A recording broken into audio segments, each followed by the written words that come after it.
you don't think it can happen to you.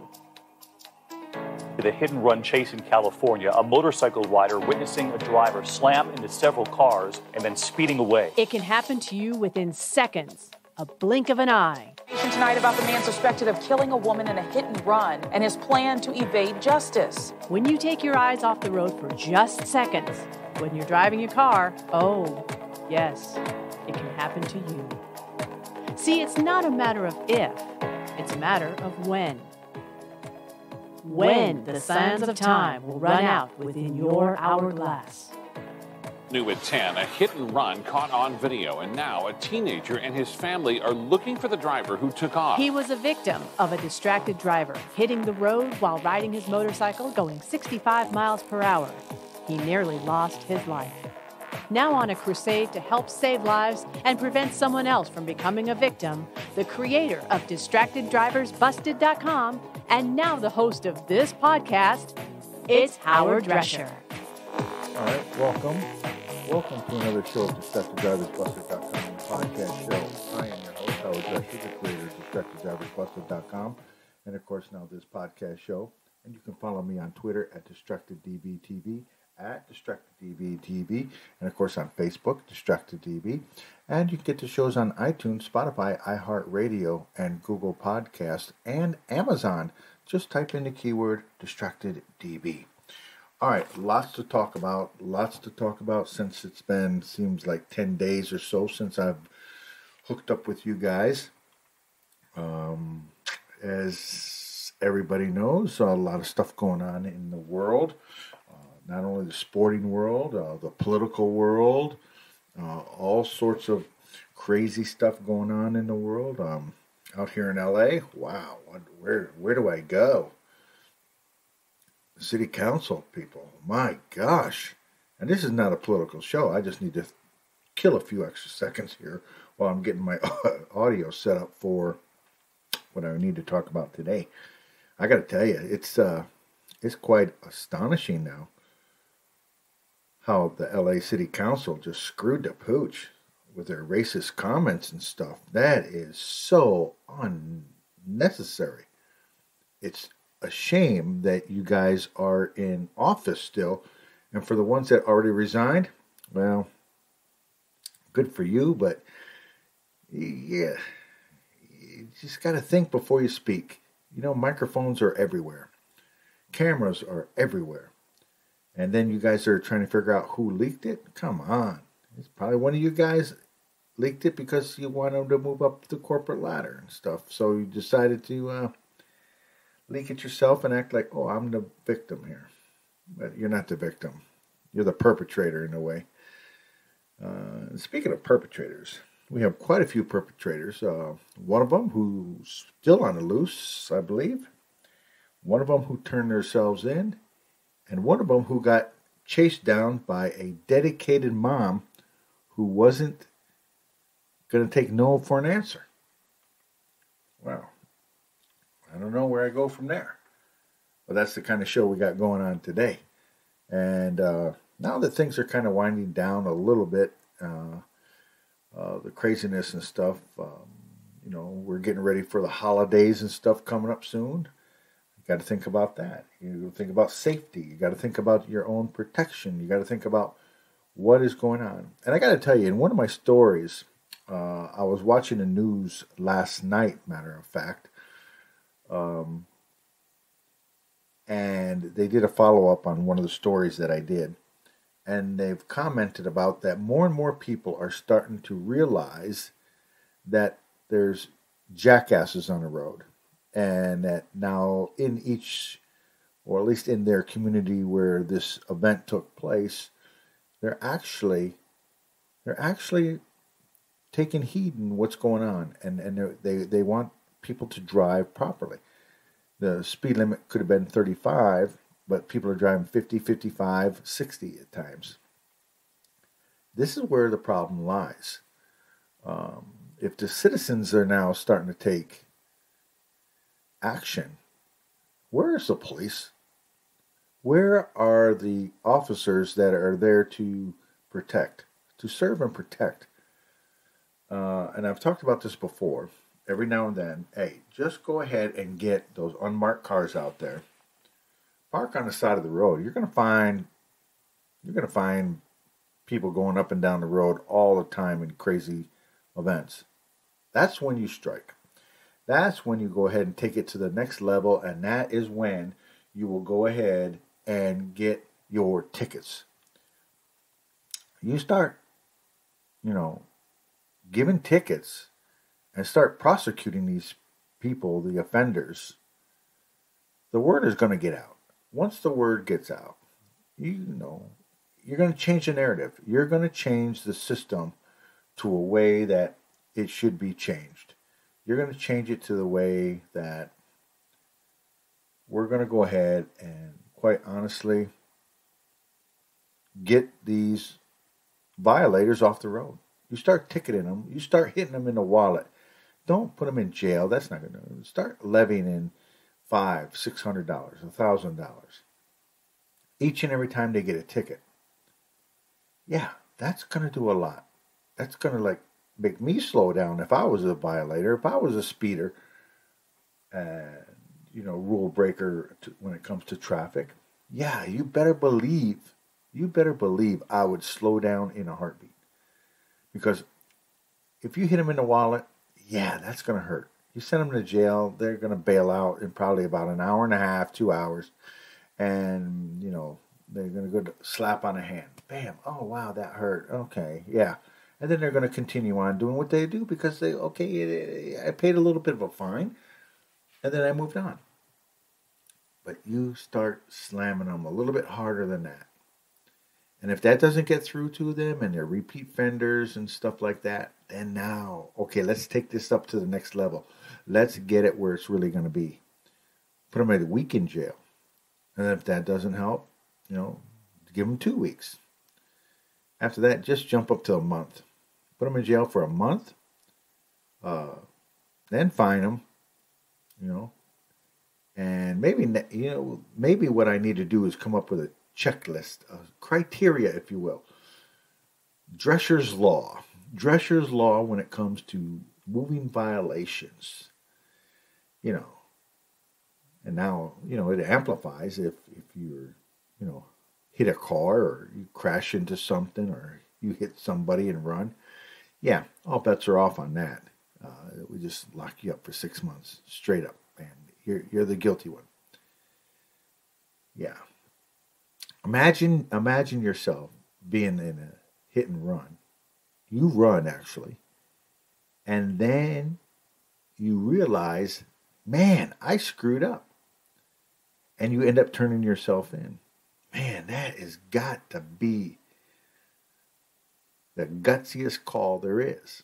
When you turn yourself in, are you looking for leniency or are you going to forget? You're looking for forgiveness. What are you looking for when it comes to this kind of event? And why would you run in the first place? Because they got your license plate number. They got your vehicle registration, because I don't think that anybody is going to open their glove box, pull their registration out. Or are you going to say, oh, my car was stolen? Yeah, that one goes over far. Especially when there's lots of witnesses that know, oh, this is the lady or this is the gentleman that did this. His car or her car was not stolen, people. Nope. Anyways, you're listening to DistractedDriversBusted.com, the podcast show. And I think it's now time for something that we haven't done in just a little bit. And it's, something that I think is kind of important. Let's think about what the previous show we had. What was our top story from the previous show? And now it's time for the top story from the previous show. All right, it's time for the top story from the previous show. And of course, it comes from ABC 13 in Houston. And quite honestly, it's about somebody who did something wrong and where they ended up going to jail for a short period of time. And then once they got out of jail, within hours, they did something and landed themselves right back into jail. Again, this is from ABC 13 Houston, and I appreciate them for allowing me to use the sound. Just hours after being paroled for his third DWI conviction, a man allegedly got behind the wheel drunk again. And this time, police say he caused a crash that killed a 14-year-old boy in Galveston. ABC 13's Brooke Taylor has more on what we know about the suspect's past and the young victim who lost his life. According to these records, he was serving a 3-year sentence, so he would have been in jail until 2024, but he was eligible for parole. On Friday, he made it and he was let out early. Heartbroken family members consoling each other, grieving the loss of Mason Nelson, who was just 14 years old. He's kind of a goofy kid, not just sweet, and just wanted to make everyone smile. You know, he's just kind of like the guy that no one could not like, because he's just so sweet. Vincent Lorfis was Mason's Little League baseball coach. He saw him the night before. Galveston police say Mason was in a Jeep with 4 others when a Toyota SUV slammed into them. Surveillance footage from a neighbor captures just how fast that SUV was going. The impact so strong, neighbors ran to help. Bam! Real loud went, Tim. Bad. There's no tires really, just a loud crash.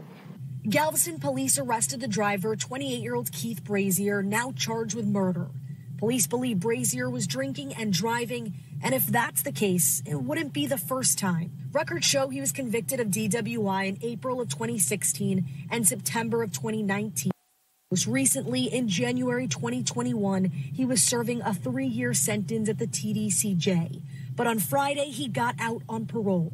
Now he's accused of killing a 14-year-old the same day of his early release. Brazier's bond has been set at $500,000. As a memorial grows, loved ones and community members can't help but think this deadly crash was avoidable. What's the system? You know, I don't understand the system. I mean, I don't understand it. You know, they're in there for a reason. 4 others were taken to the hospital. At least 1 person is in critical condition. I have reached out to the TDCJ to get comment from them, but we have not heard back so far. In the newsroom, I'm Brooke Taylor, ABC 13 Eyewitness News. That was the top story from the previous show. Right, again, that's the top story from the previous show. And I want to thank ABC 13 for allowing me to use the sound. ABC 13 out of Houston. And I appreciate them, again, for allowing me to use the sound. Okay, so when we come back, we're going to have a story about a hit and run. And, you know, hit and runs are my biggest pet peeve there is. I just don't understand people. It just drives me crazy that people still continue to do hit and runs. They act like nothing happened. They just take off. And you can't tell me that you don't know that you were involved in a hit and run. But when you end up killing a 13-year-old boy, all bets are off. Any child. You're listening to the DistractedDrivers.com podcast. We'll be right back. Ladies and gentlemen, we have arrived in Philadelphia. Local time is 3:05 p.m. and the temperature is 67 degrees. At this time, you are now free to use your cellular devices. You know that feeling when you get to turn your phone on after the plane lands? You can have that feeling every time you drive. Make sure your cell phone is stowed away whenever you are behind the wheel. Visit StopTextStopWrecks.org. A message brought to you by the National Highway Traffic Safety Administration, Project Yellow Light, and the Ad Council. Wake up and text. Text and eat. Text and catch the bus. Text and miss your stop.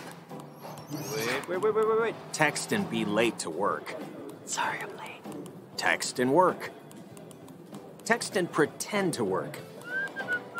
Text and act surprised when someone calls you out for not working. Who, me? Text and meet up with a friend you haven't seen in forever. Hi. Oh, hey. Text and complain that they're on their phone the whole time. Text and listen to them complain that you're on your phone the whole time. Text and whatever. But when you get behind the wheel, give your phone to a passenger. Put it in the glove box. Just don't text and drive. Visit StopTextsStopWrecks.org. A public service announcement brought to you by the National Highway Traffic Safety Administration and the Ad Council. Now, back to the DistractedDrivers.com podcast.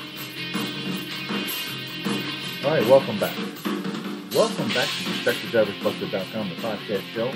I am the host, Howard Drescher, the creator of DistractedDriversBuster.com, and of course now this podcast show. You can follow me on Twitter at DistractedDBTV, at DistractedDBTV, and of course on Facebook, DistractedDB. And you can get the shows on iTunes, Spotify, iHeartRadio, Google Podcasts, and now Amazon. Just type in the keyword DistractedDB, and you'll get all the archive shows of DistractedDriversBuster.com. And of course, you know, all these shows are free. You don't have to subscribe to it. You know, just indicate that you're following me through on Facebook or Twitter. I usually follow people back.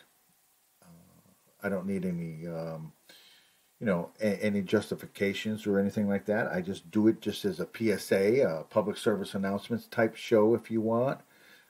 That's what I do. And again, I appreciate everybody who follows me and downloads the shows and listens to them. Again, this is just something that I do because I was involved in a motorcycle crash back in the day. And I don't want to see anybody else in the same situation that I was at one time. All right, so you're listening to DistractedDriversBuster.com, the podcast show. And this story here comes from ABC7 in New York. And I appreciate them for allowing me to use the sound. A 13-year-old boy is dead. His sister injured in a hit-and-run crash on Long Island. And the driver is still being sought after. And the young boy and the young girl, they were walking in a bike lane. And when an SUV came up, and without any warning, they ended up getting hit. And the brother kind of pulled his sister to the side, and he ended up getting hit and killed. And there is no justification for somebody not to stop. So now you're a felon. And they're going to find you. It may take years, but they will find you. And when they do, I hope they throw away the key when they lock you up.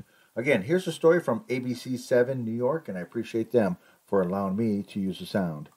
Police on Long Island are searching for a hit-and-run driver who struck a brother and sister walking along a road in Suffolk County. The 13-year-old siblings were in the bike lane on Granny Road in Coram last night around 7:30 when they were hit by a driver in an SUV. The boy was killed. Eyewitness News reporter Stacey Sager spoke with their stunned and heartbroken mother. Stacey is near the scene of the accident with the very latest. Stacey.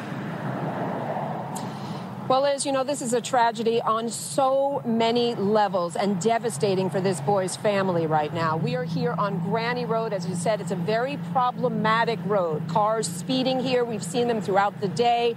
At night, it's even worse. And now Suffolk County Police really need your help, and so does this family.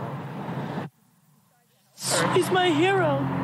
And his mother is now heartbroken. She says her son, 13-year-old Tyler Phillips, was struck and killed Wednesday by a hit-and-run driver while walking in the bike lane here on Granny Road in Coram at 7:25 p.m., walking with his sister, Crystal, who tells us they never saw it coming, just a quick glimpse of an SUV with no lights on. All I see was a great car. We expect the vehicle involved to have front and or side passenger damage.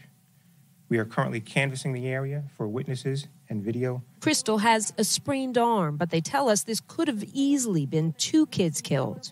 The car hit her first and then ended up, I guess he went to go jump and grab her, and it just took him. They tried to resuscitate him in an ambulance. He was gone for 30 minutes. They took him to Stony Brook Hospital, and then his vertebrae and his skull got separated.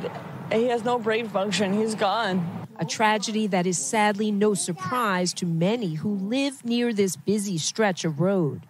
They run a stop sign and they speed for no reason. Adding to the tragedy, Tyler's whole family struggling to get by in a motel that serves as a homeless shelter. The children are often looking for things to do, and there's nothing here. It's a commercial area. They took long bus rides to their middle school here in Mastic Beach, a half-hour away, and their long walk home last night simply because the nearest playground to the shelter was so far away. Now Tyler's mom grieving and pleading for one thing. Please come forward. Please come forward. That's what this family is asking. And Suffolk County Police say if you have any information on this SUV, you can certainly call the number for Crime Stoppers, 1-800-220-TIPS. Once again, 1-800-220-TIPS. They want the driver of this SUV to please speak to police, or anyone who saw anything to speak to police. Also, the William Floyd School District, where this boy attended school, they say they have provided grief counselors, and the family also plans to hold a vigil for Tyler tomorrow evening. All right, and again, that story came from ABC7 in New York, and I appreciate them for allowing me to use the sound. But when it comes to hit-and-run drivers, you want to take a look at when they have adults, obviously, and maybe they may be just a little bit impaired or something like that. Especially when the hit-and-run driver caused so much chaos and mayhem, and they didn't have to, because you're on a street that should be doing 30, 35 miles an hour, and you're barreling down there doing, 40, 50, 55, and you end up causing all sorts of hate and discontent, and you end up killing one person, and you end up hurting 12 others. And this story comes from ABC7 in LA. ABC7 in LA, and I appreciate them for allowing me to use the sound on story number 2. And we begin with breaking news. It looked like a war zone. A car plowing through a crowded taco stand. Several people injured, one person killed. The female driver takes off running. Eyewitness News reporter Tim Pulliam live in Pomona with more on this tragic late-breaking story. Tim. This is devastating. Take a look over my shoulder and you can see the chaos. The people at this taco stand did not have a chance. You can see the evidence markers, tables toppled over. There's even a vehicle underneath the tent we believe to be the suspect. The suspect is now in custody. Pomona police say the female driver crashed into this taco stand, injuring 13 people. One of them is now dead. 10 victims have been taken to the hospital. 3 of them have critical injuries. The crash happened around 7:45 this evening. Air 7 showing the aftermath here at Holt Avenue and Erie Street. Police have not identified the male victim killed. Authorities say the female driver ran away after the crash but turned herself in about an hour or so later. She is now in custody. Neighbors tell me this was a popular taco stand. They are saddened by this deadly tragedy. And they didn't deserve this, and it's sad to hear because their families at home are waiting for them, and to know that they're not going to make it home just because they're working out here trying to make it out in this life, So it's heartbreaking. It's just very sad to know that some individuals are not going to make it home tonight, and it's just sad because they were out here trying to make money for their family. The speed limit here is 35 miles per hour here on Holt Avenue, but neighbors tell me that people drive way too fast here. Right now, police are investigating to see if speed or alcohol was a factor in this crash. Charges are pending right now against the suspect, who is in custody. Hello, I'm Mark Brown. Get more great You're listening to DistractedDriversBusted.com, the podcast show. I'm your host, Howard Drescher, the creator of DistractedDriversBusted.com. And I want to thank ABC7 for allowing me to use that sound. And we'll be back right after this.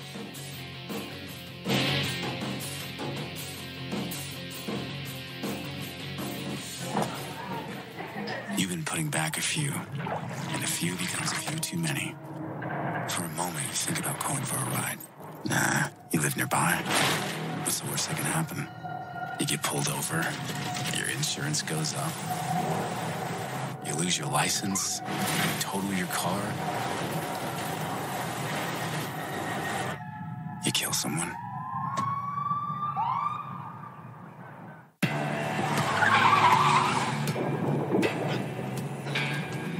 Hey, there's no way you can hide it. If you drive drunk, they're gonna find you. So stop kidding yourself. Sir, have you been drinking tonight? Sir, have you been drinking this evening? Sir, have you been drinking tonight? They will catch you and arrest you. Drive sober or get pulled over.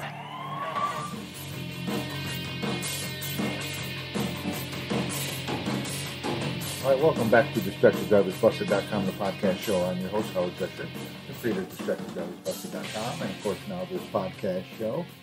And there is nothing more important than for people to pay attention.